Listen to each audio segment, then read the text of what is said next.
हमने शहर को दी एक नई पहचान, हम हैं सिंघानिया बिल्डकॉन।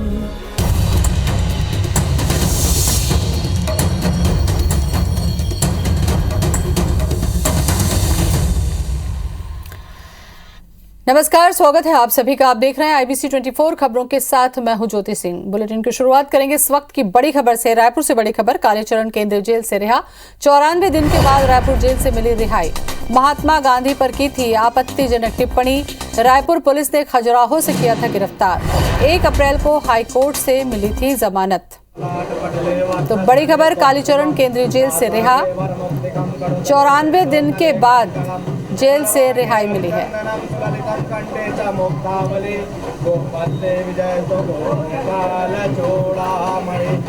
रिहाई के वक्त बात की हमारे संवाददाता तहसीन जैदी ने। बस मेरा परमानेंट मैसेज है, सड़ा हुआ जातीयवाद तोड़िए, हिंदुत्व जोड़िए। आप रिहा हुए, क्या कहना चाहेंगे? जातीयवाद तोड़िए, हिंदुत्व जोड़िए।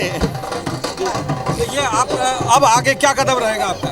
वो जगदम्बा के आप रिहा हुए हैं, काली माँ जाने। कालीचरण और अभी 94 दिन बाद रिहा हुए हैं, रायपुर सेंट्रल जेल से रिहा हुए हैं और बड़ी संख्या में उनके समर्थक यहाँ पहुँचे हैं और इस बात को कह रहे हैं कि आगे उनका क्या कदम रहेगा। उनका ये कहना था कि काली जाने। यहाँ पे माथा टेका है और बड़ी संख्या में आप देख सकते हैं कि उनके जो समर्थक हैं वो यहाँ पहुँचे हैं और उनका स्वागत है। और आगे क्या होगा, उन्होंने इस बात को कहा है कि आगे काली जाने। तो आप देख सकते हैं कि बड़ी संख्या में उनके जो समर्थक हैं वो यहाँ पहुँचे हैं और जिस तरीके से अभी महात्मा गांधी पर आपत्तिजनक टिप्पणी करने के बाद वो उनको मामला दर्ज किया गया था, उसके बाद वो रायपुर सेंट्रल जेल में थे। जो खजुराहो मध्य प्रदेश से उनको गिरफ्तार करके यहाँ लाए थे। उसके बाद जो है अब जो है 94 दिन बाद कालीचरण रिहा हो चुके हैं। कैमरामैन नरेंद्र के साथ तहसीन जैदी, IBC 24 रायपुर। और इसी खबर पर ज्यादा जानकारी के साथ हमारे साथ जुड़ रहे हमारे संवाददाता तहसीन जैदी। तहसीन, 94 दिन के बाद रिहाई मिली, कैसी क्या प्रतिक्रिया थी और आप आगे क्या? ज्योति जी, देखिए, जिस तरीके से महात्मा गांधी पर आपत्तिजनक टिप्पणी करने के बाद उनको गिरफ्तार किया गया था, खजुराहो से गिरफ्तार किया गया था मध्य प्रदेश के। उसके बाद जो है रायपुर सेंट्रल जेल में बंद थे। उसके बाद जो है कुल 94 वो 90 दिन अगर बात करें 1 अप्रैल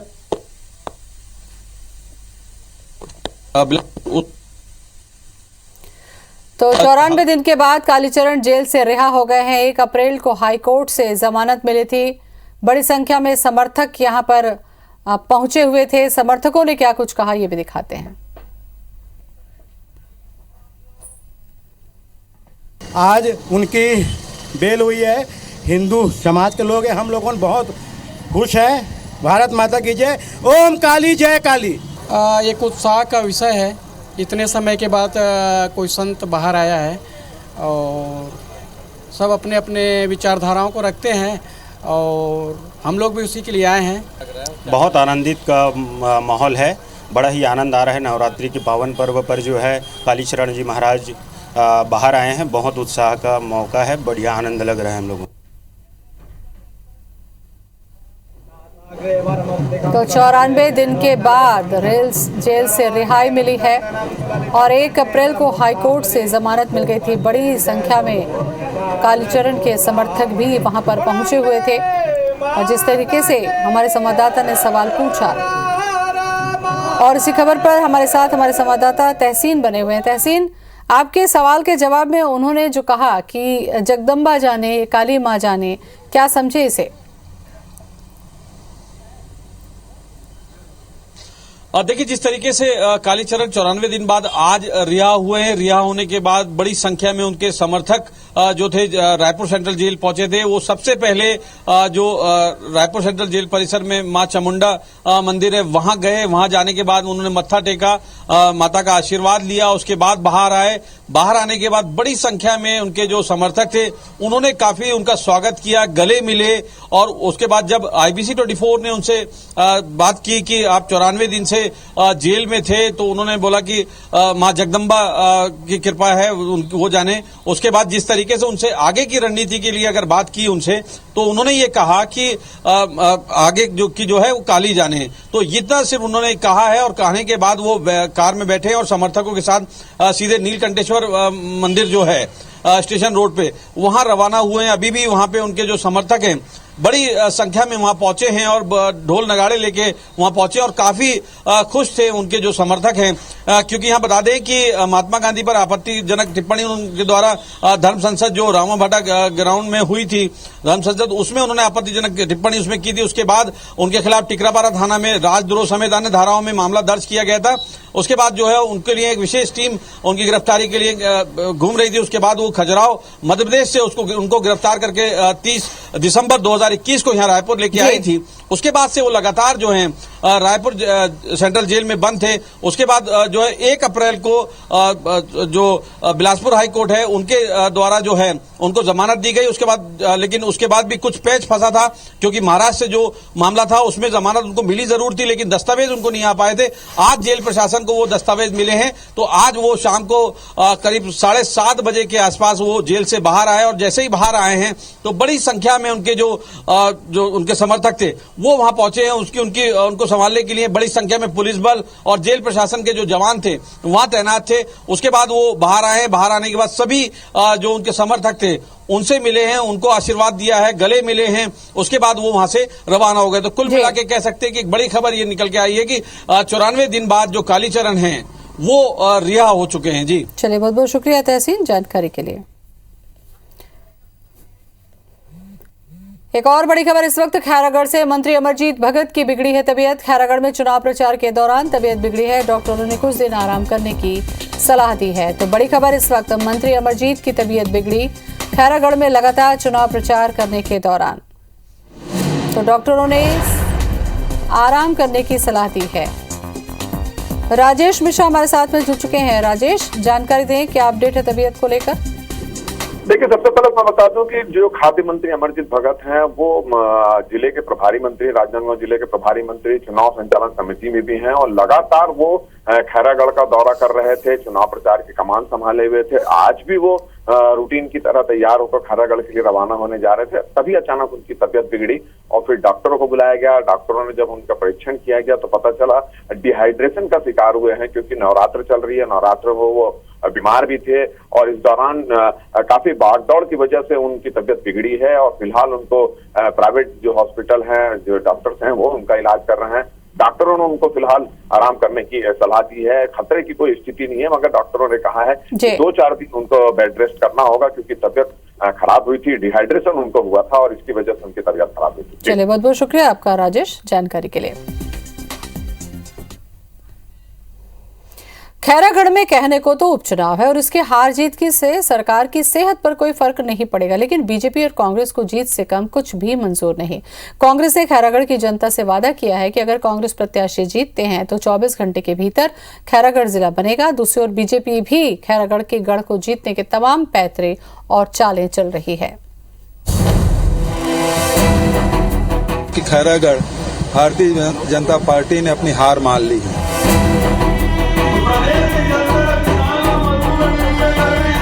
रमन सिंह चुके हुए नेता हो गए हैं, उनके नाम से वोट मिलेगा नहीं। अब इसलिए शिवराज सिंह को उनको बुलाना पड़ रहा है। कांग्रेस के लिए साख का सवाल बन चुकी खैरागढ़ में सीएम भूपेश बघेल ने कांग्रेस के लिए मोर्चा संभाल लिया। पहले ही दिन मुख्यमंत्री ने बीजेपी प्रत्याशी कोमल जंगेल के गढ़ छुई खदान में चुनाव प्रचार किया। बकरकट्टा, सालेवारा, पेलीमेटा इलाके में सभा के दौरान सीएम ने कांग्रेस के प्रत्याशी के लिए वोट मांगा। वहीं बीजेपी और रमन सरकार पर खैरागढ़ की जनता के साथ उपेक्षा करने का आरोप लगाया।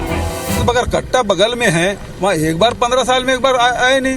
आज यदि मैं खैरागढ़ को यदि जिला बनाने की बात कर रहा हूँ, सालेवारा तहसील बनाने की बात कर रहा हूँ, छुईखदान को एसडीएम कार्यालय बनाने की बात कर रहा हूँ, तो इसमें सौदाबाजी लग रहा है उनको।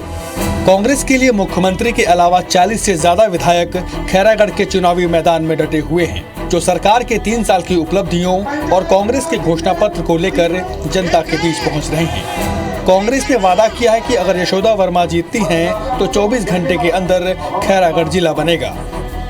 हम उत्तरोत्तर विकास इस खैरागढ़ विधानसभा का करेंगे और हमें उम्मीद है यहाँ की जनता हमें आशीर्वाद देगी, हमारे प्रत्याशी को आशीर्वाद देगी। दूसरी ओर बीजेपी ने भी अपने सभी नेताओं को खैरागढ़ में झोंक दिया है। लोधी वोटर्स को साधने के लिए बीजेपी ने केंद्रीय मंत्री प्रहलाद पटेल को अपना स्टार प्रचारक बनाया है। 6 और 7 अप्रैल को प्रहलाद पटेल बीजेपी प्रत्याशी के लिए चुनाव प्रचार करेंगे, तो वहीं 8 अप्रैल को मध्य प्रदेश के सीएम शिवराज सिंह चौहान भी खैरागढ़ आएंगे। इसके अलावा सिंधिया और उमा भारती को लाने की कोशिश हो रही है। बीजेपी ने जनता तक अपनी बात पहुंचाने के लिए हर वर्ग के लिए अलग अलग पंपलेट जारी किया है। मैं भूपेश बघेल से पूछना चाहता हूं, इसके पहले भी आपने 3 बार घोषणा की थी, जिला क्यों नहीं बना? क्या कांग्रेस के नेतृत्व को भूपेश बघेल जी पे विश्वास नहीं है, इसलिए पुनिया जी को आना पड़ रहा है? देखिए, उनके पास में नेतृत्व तो नहीं है। कांग्रेस के पास में कोई राहुल गांधी, सोनिया गांधी को सुनना नहीं चाहता। हमारे पास ढेरों नेता हैं, लोगों की डिमांड रहती है वो यहाँ है, इसलिए है। भूपेश बघेल जी लगातार असम, बिहार, सब जगह के, उत्तर प्रदेश, लेकिन उनके हाथ में कुछ नहीं मिला। कुल मिलाकर खैरागढ़ में चुनाव प्रचार ने पूरी रफ्तार पकड़ ली है। वादे, दावे और आरोप प्रत्यारोप के जरिए एक दूसरे की घेराबंदी की पुरजोर कोशिश जारी है। साख की लड़ाई में बाजी वही जीतेगा जिस पर खैरागढ़ की जनता भरोसा करेगी। राजेश मिश्रा के साथ सौरभ सिंह परिहार, IBC 24 खैरागढ़। छत्तीसगढ़ के मुख्यमंत्री भूपेश बघेल ने कहा है कि पूर्व मुख्यमंत्री रमन सिंह कहते हैं कि खैरागढ़ उनकी जन्मभूमि है, लेकिन यहाँ के विकास को देखकर ऐसा लगता नहीं है। रमन सिंह पर 15 साल के कार्यकाल में खैरागढ़ की हर मामले में उपेक्षा का आरोप लगाते हुए मुख्यमंत्री ने यह भी कहा कि जब मैंने खैरागढ़ को जिला बनाने की घोषणा की तो रमन सिंह कहते हैं कि मैं सौदा कर रहा हूँ, लेकिन जब अटल बिहारी वाजपेयी ने कहा था कि आप 11 सांसद जिता कर लाओ, मैं छत्तीसगढ़ को राज्य बना दूंगा, तो वो क्या था? खैरागढ़ में चुनाव प्रचार की कमान संभाले मुख्यमंत्री भूपेश बघेल से बातचीत की हमारे संवाददाता राजेश मिश्रा ने। नक्सल प्रभावित जो क्षेत्र है बगरकट्टा, सालेवारा और पेटामेटा, यहाँ पर आए हुए हैं, सभा ले रहे हैं, आज यहाँ पर आए हैं। कितना विकास देखते हैं इस क्षेत्रों का? देखिए, 15 साल में लगातार उपेक्षा रही है। ये प्रमुख जगह है। रमन सिंह 15 साल में एक बार भी नहीं आया यहाँ। मैंने पूछा सार्वजनिक रूप से, रमन सिंह जी कहते हैं मैं खैरागढ़ मेरी जन्मभूमि है, और उसके बाद बगरकट्टा बगल में है, वहाँ एक बार 15 साल में एक बार आए नहीं। यहाँ मतलब टावर नहीं है, मोबाइल नहीं लगता, लो वोल्टेज है। आखिर यहाँ जो मूलभूत जो समस्याएं हैं उसके तरफ रमन सिंह कभी ध्यान नहीं दिया। आपने जिला बनाने की यहाँ घोषणा की, 24 घंटे के अंदर बना देंगे बोले, उसके बाद भारतीय जनता पार्टी का कहना है कि ये देखो सौदेबाजी कर रहे हैं, इस पर क्या कहना है? सौदेबाजी क्या? अटल बिहारी जी जब बोले थे कि 11 लोकसभा आप जिताओ, मैं छत्तीसगढ़ बना के दूंगा, तब उस समय रमन सिंह नहीं बोले कि सौदाबाजी हो रही है। आज यदि मैं खैरागढ़ को यदि जिला बनाने की बात कर रहा हूँ, सालेवारा तहसील बनाने की बात कर रहा हूँ, छुईखदान को एसडीएम कार्यालय बनाने की बात कर रहा हूँ, तो इसमें सौदाबाजी लग रहा है उनको। तो आपने सुना कि इनका कहना है, मुख्यमंत्री भूपेश बघेल का कहना है कि अगर उन्होंने खैरागढ़ के वासियों को कहा है कि वो जिला बनाएंगे, तो इसमें उनको सौदेबाजी भारतीय जनता पार्टी को नजर आ रही है। तो उनको याद करना चाहिए कि जब अटल बिहारी वाजपेयी प्रधानमंत्री थे, उन्होंने कहा था कि सभी सांसदों को जिता कर लाएं तो वो छत्तीसगढ़ बनाएंगे, तो वो क्या था, ये बात उन्होंने भारतीय जनता पार्टी के नेताओं को याद दिलाई। कैमरामैन लखन शर्मा के साथ राजेश मिश्रा, IBC 24 बगरकट्टा। छत्तीसगढ़ में बेरोजगारी दर देश में सबसे कम है। Centre for monitoring Indian economy संगठन की रिपोर्ट में ये बात साफ होती है। आंकड़ों के मुताबिक मार्च महीने में बेरोजगारी दर सबसे न्यूनतम स्तर 0.6% पर पहुंच गई। मार्च में ही देश में बेरोजगारी दर 7.5 रही। इस पर सीएम भूपेश बघेल ने कहा कि राज्य सरकार के नीतिगत फैसले और बेहतर कार्य प्रबंधन से युवाओं को रोजगार के अवसर उपलब्ध हो रहे हैं, जिससे राज्य की बेरोजगारी दर में लगातार गिरावट आ रही है। रिपोर्ट हमारे लिए संतोषजनक है। 2 अप्रैल की स्थिति के मुताबिक सर्वाधिक बेरोजगारी दर हरियाणा में 26.7% है। वहीं नेता प्रतिपक्ष धर्मलाल कौशिक का कहना है कि छत्तीसगढ़ में राज्य सरकार केवल आंकड़े दिखा रही है, पिछली कई भर्तियां आज तक पूरी नहीं हो पाई हैं। जहाँ तक बेरोजगारी की बात है तो प्रतिशत में कितना है कि ना लें, आज छत्तीसगढ़ की स्थिति ये है कि 2019 में विज्ञापन जारी किया गया शिक्षकों की भर्ती के 2022 लग गया है, लेकिन 2022 लगने के बाद में आज भी उनकी नियुक्तियां नहीं हुई है। कि किसी व्यक्ति को केंद्र में रख के जब योजना हम बनाएंगे तो निश्चित रूप उसके शिक्षा के लिए, उसके स्वास्थ्य के लिए, उसके रोजगार के लिए लगातार सरकार काम कर रही है और विभिन्न योजनाएं हमने जो लागू की है, जो देश भर में पहली बार लागू हुआ है, उसका लाभ मिल रहा है जिसके कारण से संभव हुआ है। जनता कांग्रेस छत्तीसगढ़ के प्रदेश अध्यक्ष अमित जोगी ने आज मुंबई में एनसीपी प्रमुख शरद पवार से मुलाकात की। बता दें कि अमित जोगी ने जेसीसीजे के विलय को लेकर आमजनों से सुझाव मांगे हैं। उन्होंने बीजेपी, कांग्रेस और आप से विलय न होने की बात कहते हुए गैर बीजेपी और गैर कांग्रेसी दलों के साथ गठबंधन करने को लेकर जनता से सुझाव मांगा है। इसी बीच अमित जोगी की एनसीपी प्रमुख शरद पवार से मुलाकात के कई राजनीतिक मायने निकाले जा रहे हैं।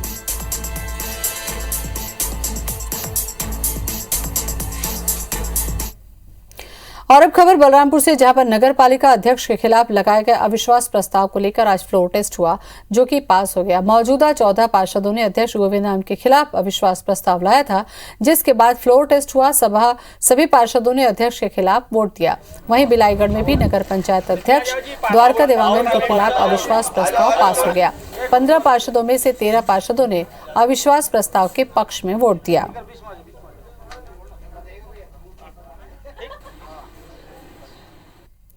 रायपुर के टिकरापारा इलाके में बीती रात डकैतों ने व्यापारी के घर डकैती की। घर में रखे सोने चांदी के जेवरात, नकदी और दुपहिया बाइक लेकर फरार हो गए। वारदात देवपुर स्थित साईनाथ कॉलोनी की है, जहां पर दवा कारोबारी दिनेश कुमार साहू अपनी पत्नी और बच्चे के साथ रहते हैं। कारोबारी देर रात खाना खाकर सोए थे। वहीं तड़के 3 से 4 बजे के बीच 6 से 7 नकाबपोश हथियारबंद डकैत घर में घुस गए और कारोबारी दिनेश कुमार साहू के हाथ पैर बांध दिए। शोर सुनकर पत्नी और बच्चा भी जाग गए, जिन्हें डकैतों ने बांध दिया। डकैती के बाद घर के एक्टिवा लेकर वो फरार हो गए। घटना के बाद पुलिस को सूचना दी गई, जिसके बाद पुलिस के आला अधिकारी, एफएसएल और डॉग स्क्वाड की टीमें मौके पर पहुंची। फिलहाल डकैत पुलिस गिरफ्त से बाहर हैं और उनकी तलाश की जा रही है। जब हम अपने ऊपर के बेडरूम में जाने के लिए उठे तो 6-5 जब दरवाजे पर गए तो पता लगा 5-6 लोग वहां उस पर घुसे हुए थे। उन्होंने मुझे बंधक बनाया, मेरा हाथ पांव बांध के फिर करीब 10 लाख रुपए के आसपास का सोना ले गए होंगे। इस तरीके की जो पेट्रोलिंग, नाइट पेट्रोलिंग, बाकी पेट्रोलिंग कंटिन्यू करते हैं और पेट्रोलिंग के दौरान कई ऐसे चोर हैं जो चोरी का प्रयास करते हैं, लगातार हम पकड़ भी रहे हैं। घटना हुई है, घटना में जो भी लोग संलिप्त हैं उनकी पतासाजी हमारी टीम कर रही कंटिन्यू। आगे इसमें जो भी अग्रिम रहेगा हम लोग उसमें प्रयास कर रहे हैं जल्द से जल्द मामले को सुलझाने का। खबर रायपुर से, जहां पुलिस ने उत्तराखंड के 4 शातिर ठगों को गिरफ्तार कर लिया। वो अलग अलग जगह घूमकर लोगों को भगवान दिखाने के नाम पर जेवरात की ठगी करते थे। दरअसल पिछले दिन गोलबाजार इलाके में दिन दहाड़े एक बुजुर्ग महिला से जेवरात की ठगी करके फरार हो गए, जिसके बाद इसके थाने में शिकायत दर्ज कराई गई। मौके पर पहुंची पुलिस को वहां लगे सीसीटीवी कैमरों में ठगी की पूरी वारदात सामने आ गई। फुटेज में 4 बाइक पर 8 शातिर बदमाश नागपुर जाते दिखाई दिए, जिसके हिसाब से पुलिस उनके पीछे लग गई। शातिर आरोपियों के भंडारा के होटल में होने का पता चला, जिसके बाद पुलिस ने दबिश देकर सभी को गिरफ्तार कर रायपुर ले आई। पूछताछ में आरोपी ने बताया कि वो उत्तराखंड के उधमपुर जिले के रहने वाले हैं और 4 बाइक से मुगलसराय, सासाराम और औरंगाबाद होते हुए रायपुर पहुंचे थे। फिलहाल पुलिस गैंग के मास्टरमाइंड अख्तर अली की तलाश में जुट गई है। पहने हुए गहने, चूड़ी, चैन और अंगूठी निकाल लिया और घटना करके इन लोगों ने मौके से फरार हो गए थे, जिसे साइबर टीम और गोलबाजार टीम द्वारा भंडारा के आसपास उसको पकड़ी है। 4 आरोपी के प्रकरण में अभी गिरफ्तार हुए हैं, 4 आरोपी फरार हैं। और अब खबर रायपुर से, जहां निजी स्कूलों की मनमानी फीस वसूली को राज्य सरकार ने गंभीरता से लिया है। स्कूल फीस समिति एक बार में 8% ही फीस बढ़ा सकता है।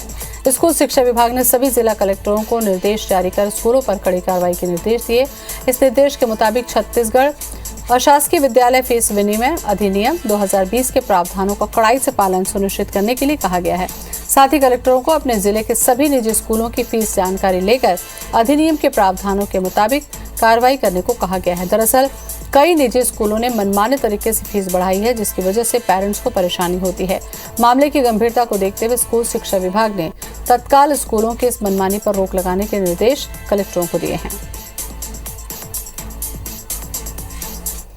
और इसी के साथ खबरों में फिलहाल इतना ही। नमस्कार।